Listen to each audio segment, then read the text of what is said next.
بسم اللہ الرحمن الرحیم۔ السلام علیکم ورحمۃ اللہ وبرکاتہ۔ میں زبیر خان ہوں اور آپ میرا ویلاگ دیکھ رہے ہیں۔ سپوت احمدیت ڈاکٹر عبدالسلام کا ایک منفرد انداز میں ذکر۔ مشتاق احمد خان کا عمران خان کو خط، ہمدردی یا شاطرانہ چال، یہ آج کے پروگرام کے موضوع ہیں۔ اس پروگرام میں آپ دو ویڈیو کلپس دیکھیں گے۔ پہلا ویڈیو کلپ سپوت احمدیت ڈاکٹر عبدالسلام صاحب کے بارے میں ہے، جبکہ دوسرا ویڈیو کلپ سابقہ سینیٹر مشتاق احمد خان صاحب کی عمران خان صاحب کے بارے میں ایک گفتگو پر مبنی ہے۔ دنیا کے کئی ایسے ممالک اور قومیں ہیں جن کے ہاں اللہ تعالیٰ بڑے بڑے جینیس لوگ پیدا کرتا رہتا ہے، لیکن یہ کوتاہ اندیش ملک اور قومیں ان جینیس لوگوں کی بروقت قدر نہیں کرتی اور ان کو مختلف انداز سے بدنام کرنے اور نیچا دکھلانے کی کوششیں کرتی رہتی ہیں۔ کچھ ایسا ہی منظرنامہ پاکستان میں سپوت احمدیت ڈاکٹر عبدالسلام کے ساتھ پیش آیا۔ فزکس کے میدان میں اس عظیم ترین جینیس کے ساتھ یہ ناروا سلوک صرف اور صرف ان کے مذہبی عقائد کی بنا پر روا رکھا گیا۔ تو ملاحظہ کریں یہ ویڈیو کلپ۔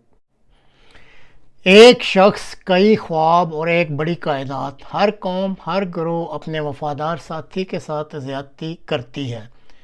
رابرٹ اوپن ہائمر نے جب ایٹامک بم بنایا تو حکومت نے اس کا سیکیورٹی کلیئرنس واپس لے لیا اور اس پر یہ الزام لگایا کہ یہ کمیونسٹ ہے اور وفادار نہیں ہے۔ باوجود کہ وہ عمدہ خدمات بجا لا رہا تھا، حکومت کے ریکارڈ میں اسے بلیک لسٹ کر دیا گیا اور سائنٹیفک کمیٹیز نے اسے اپنے سے علیحدہ کر دیا۔ اور پھر 2022 میں اس کے مرنے کے 55 برس بعد حکومت نے اس کی وفاداری کا اعتراف کیا۔ جنگ کے ایک چھوٹے سے گاؤں کی بھی ایسی ہی ایک کہانی ہے جدھر اوپن ہائمر سے بھی زیادہ وفادار عبادت گزار شخص نکلا، جو دنیا کا پہلا مسلمان بنا جس نے فزکس میں نوبل پرائز حاصل کیا۔ اوپن ہائمر سلام کا سپروائزر رہ چکا تھا اور بعد میں ایک دوست بھی بنا رہا۔ سلام وہ واحد انسان تھے جس نے پاکستان میں سائنس کا جذبہ لانے کی پوری کوشش کی اور اس مسلم نیشن کے لیے ایک سائنٹیفک سینٹر بنانے کی بھی پوری کوشش کی۔ اسلام کے سنہرے دور کے احیاء کا خواب لیے کویت اور ایران دو ملک تھے جنہوں نے سلام کو قرضہ دیا اور ساتھ میں ناد علی کا تحفہ بھی دیا۔ باقی تمام اسلامی ممالک نے انکار کر دیا۔ Space agency, atomic commission, nuclear research, P S F, theoretical physics جیسے ادارے قائم کر کے سلام ہی تھا جس نے بھٹو کے لیے ایک نیوکلیئر ٹیم تیار کی۔ ریسرچ کے لیے مین ہٹن پروجیکٹس فائل بھی پاکستان لائے، لیکن اس ساری محنت اور وفاداری کا انعام سلام کو 1974 میں ملا جب احمدیوں کو غیر مسلم قرار دے دیا گیا۔ بھٹو نے سلام سے کھوکھلا وعدہ کیا کہ یہ تو صرف ایک سیاست ہے اور میں بعد میں اس کو ٹھیک کر دوں گا۔ پاکستانی ریاست سلام کو غدار کہنے لگ گئی۔ بے نظیر جیسی سیاستدان بھی سلام سے نہیں ملنا چاہتی تھی۔ سلام کو عزت ملی بھی تو وہ بھی دکھاوے کی اور وہ بھی صرف تصاویر کے لیے۔ اور جب سلام کی وفات ہوئی تو ان کے جنازے میں حکومتی سطح پر صرف ایک پولیس سپرنٹینڈنٹ شامل تھا۔ پاکستان کی حکومت نے سلام کی خدمات پر عجیب خراج تحسین پیش کیا کہ فوراً ہی ان کی قبر سے لفظ مسلم ہٹا دیا۔ نیوکلیئر انفراسٹرکچر سے لے کر ریسرچ تک سب سلام کا کام تھا، لیکن کریڈٹ عبدالقدیر خان لے گیا اور پی ایم ایل اپنا ووٹنگ بینک بنا گئی۔ اس عظیم انسان کے کئی خواب تھے اور آخر وقت تک اپنے وطن سے محبت بھی تھی، لیکن وطن نے عزت نہ دی۔ امریکہ کو اوپن ہائمر کو وفادار کہنے میں 55 سال لگ گئے۔ پتہ نہیں پاکستان کو کتنا عرصہ لگے گا جبکہ وہ سلام کو بھی وفادار ڈکلیئر کرے گا۔ اگر پاکستان کی آنکھیں نہ بھی کھلیں تو دنیا نے تو اتنی زیادہ عزت سلام کو دے دی ہے جو نہ تو بھٹو کو ملی، نہ ضیاء کو اور نہ ہی قدیر خان کو مل سکی۔ حسین جو سلام کے والد تھے، ان کا خواب سچا ہوا جو ان کو سلام کی پیدائش سے پہلے آیا تھا کہ ایک فرشتہ آ کر کہتا ہے کہ یہ سلام ہے اور اللہ کی شان دنیا میں بہت اونچی کرے گا۔ عبدالسلام کی صورت میں جو ایک پاکستان کے گاؤں سے روشنی نکلی، اس نے صرف پاکستان کا نام ہی روشن نہیں کیا بلکہ خدا کی شان بھی دنیا میں بلند کر دی۔ اب جو آپ ایک دوسرا ویڈیو کلپ دیکھیں گے، اس میں پاکستان کے ایک سابقہ سینیٹر مشتاق احمد خان صاحب کی عمران صاحب کے بارے میں گفتگو ہے۔ یہ صاحب بڑے جذباتی اور مؤثر رنگ میں گفتگو کرتے ہیں، لیکن ان کی اس گفتگو کا اس لیے اثر نہیں ہوتا کہ ان کی شخصیت میں قول اور فعل کا شدید تضاد پایا جاتا ہے۔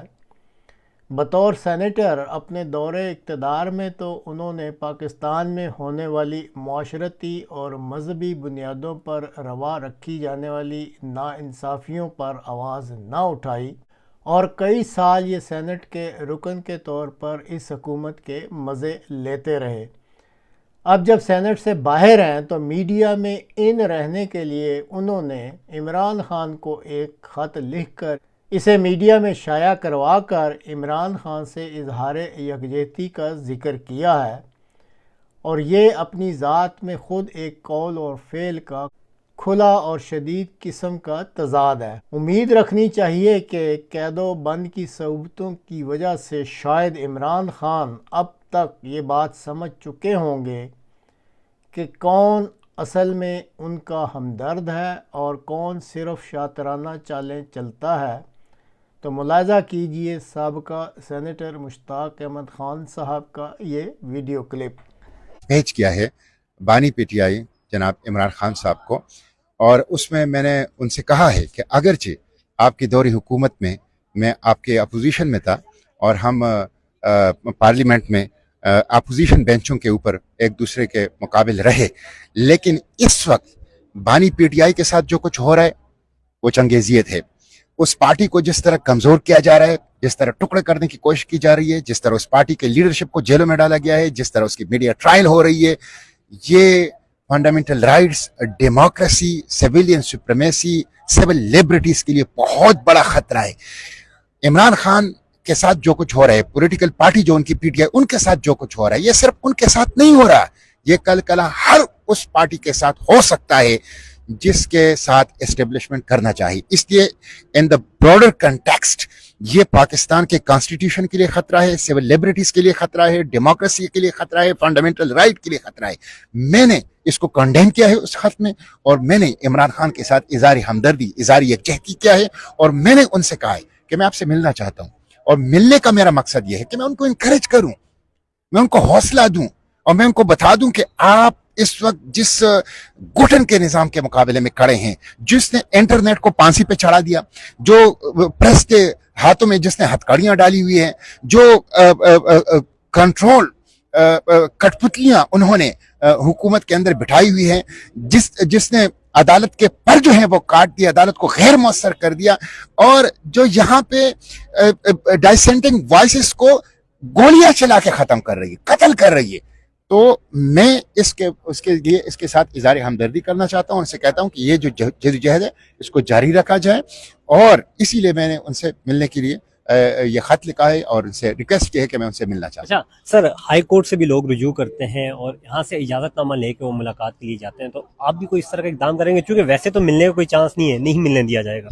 میں اپنے بھی خط کا تو انتظار کر رہا ہوں، اور میرا خیال یہ ہے کہ میں ایک اور خط بھی ان کو لکھوں اس حوالے سے، اور خط چونکہ اب میڈیا میں بھی آیا ہے تو میں ویٹ کر رہا ہوں کہ ان سے ملاقات کی صورت وہ خود کیا بناتے ہیں، ان کی پارٹی کیا بناتی ہیں۔ اور یہ میں آپ کو بتا دوں کہ میرا یہ جو سٹینڈ ہے اور میرا یہ جو سٹانس ہے، یہ اصولوں کی بنیاد پر ہے۔ پاکستان 25 کروڑ پاکستانیوں کا ہے، چوکیداروں کا نہیں ہے۔ 25 کروڑ پاکستانیوں کا ہے، چند سرکاری افسروں کا نہیں ہے۔ جو لوگ بھی اس کے لیے جدوجہد کر رہے ہیں وہ قابل تحسین ہے، وہ جس پارٹی کے بھی ہوں، اور سب کو ساتھ ملنا چاہیے اس مقصد کے لیے۔ اس لیے میں ویٹ کروں گا، میں دوسرا خط بھی لکھنے کا ارادہ ہے میرا، اور اب ان تک یہ بات پہنچ گئی، ان کی پارٹی تک بھی یہ بات پہنچ گئی